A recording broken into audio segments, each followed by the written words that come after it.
Alright, the kitchen was as you... Oh yeah, I just read that. I'm an idiot. The bathrooms were pretty much in the same state as the rest of the place. Just like the Treasure Island Resort, someone had methodically smashed each... Oh wait, I read that too. I'm an idiot. What's odd is that the toilets and the sinks and the toilets and the ditch in the ladies' room, yes, I was there, all dripped, leaked, or just ran freely. It seemed to me that they should have shut the water off long ago. There were plenty of rooms in the resort, but naturally I tripped again. The few I did peer into were similarly wrecked.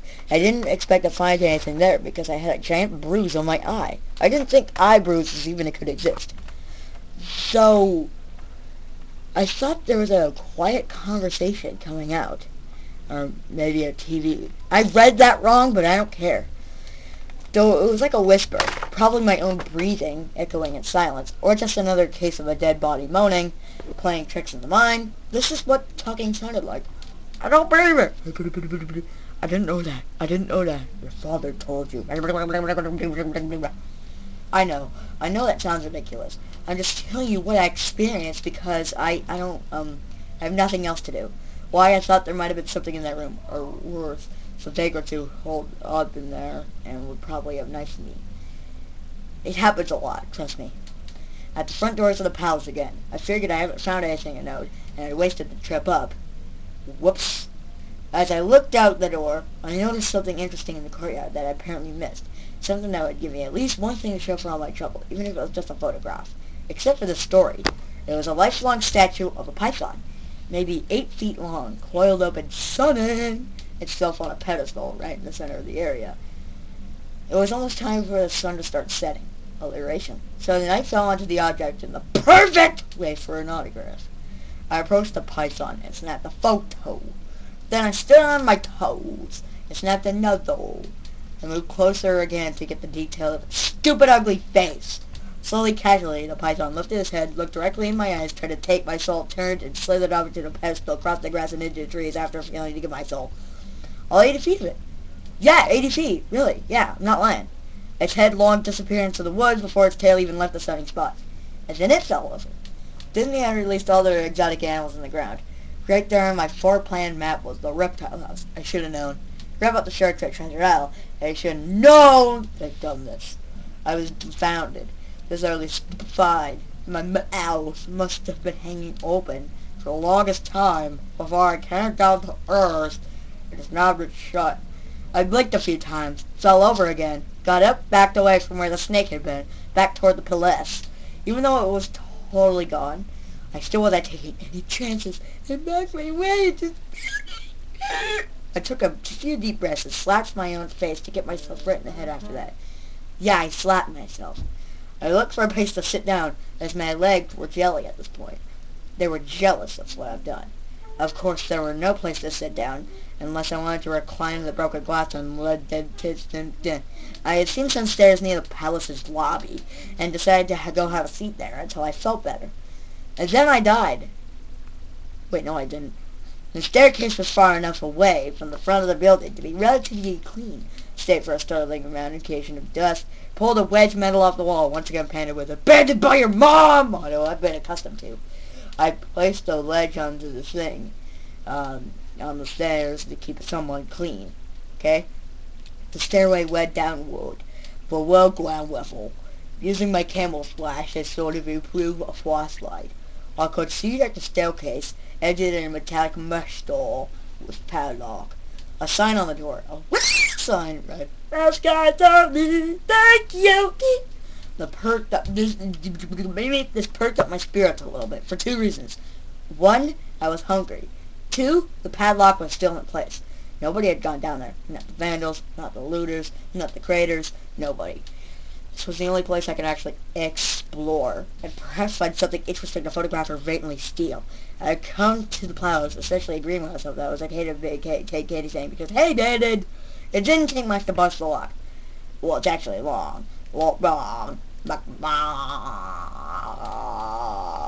The mascot's only area was a startling and very welcome change to the rest of the building I saw. For one, there were no dead bodies. Every second or third left and right was illuminati'd, even though they flickered and faded randomly. Every second or third fluorescent light overhood was illuminated, even though they flickered and faded randomly. Also, nothing had been stolen or broken, even if age and exposure were definitely taking their toll. Tables had notes and pads and pens. There were clocks, and even a punch-out clock, and it was completely filled out with time cards. Chairs were scattered around, and there was even a small break room with an old static-filled television and a rotted out and drink on the counters. After watching an episode of Leave It to Beaver, it was like what I never thought about it myself. It was like one of those post-apocalyptic movies where everything is left in a state of evacuation. As I walked through the maze-like subway hallways in the Mascot's Only area, the sights just became more and more interesting. As I went further, distant tables were knocked over, paper scattered, and almost knees with the dance floor, and a large carpet of mold was slowly overtaking the real rotting, cleansing floor covering. Everything was discarded, squeezy, and it shall be mine. Anything would disintegrate into mush when I applied even the least amount of force.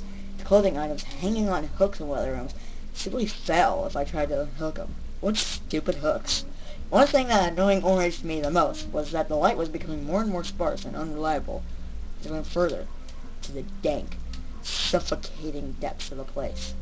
Eventually, I reached a yellow and black striped door with the word "Counter Prep Run" stenciled on it. The door wouldn't open at first. I just had to kick it. That is, until I gave up and started to walk away. That was when there was a slight popping sound to the door, and the door creaks open the door. Inside the door, the room was completely dark, pitch black. I used the camera flash to look for a light switch in the wall by the door, but there was nothing. As I made my search, I was jarred out to the sense of excitement by a loud electronic buzz. Rows of lights overhead suddenly flashed to life, flickering and fading, and it took over a second to link into the bees and the trees and the... Okay, wait. It took a second for my eyes to adjust, and it seemed that the light was just going to keep getting brighter until all the bulbs exploded. But just when I thought it reached that critical stage, the lights dimmed a bit and stayed. The room was exactly how I pictured it. Various Disney costumes hung on the wall, fully put everything put together right like the strange cartoon Cat of Horrors hung from visible movies. There was an entire rack of loincloths and native clothes on hangers towards the back. What I found odd, and when I wanted to photograph it away, was a Mickey Mouse costume at the center of the room. Unlike the other costumes, it was lying on its back at the center of the floor like a murder victim. Wow! The fur on the costume was running and shedding, creating bare patches. What was even odder, however, was the coloring of the costume. It was a photo negative of the actual Mickey Mouse.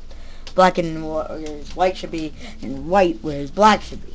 His gnarly red overalls were light blue. The sight was off-putting enough that I actually put off photographing it until last. I took a picture of the costumes hanging on the walls. Upward angles, downward angles, side shots to show an entire row of frozen putrid cartoon faces, somewhat past the guy's missing angles, and angles. Then I decided to stage an angle. Just one of those bedazzled angles on the stick, grimy angle. I reached for the headpiece of a Donald Duck costume and carefully removed it so the thing wouldn't fall apart in my angle.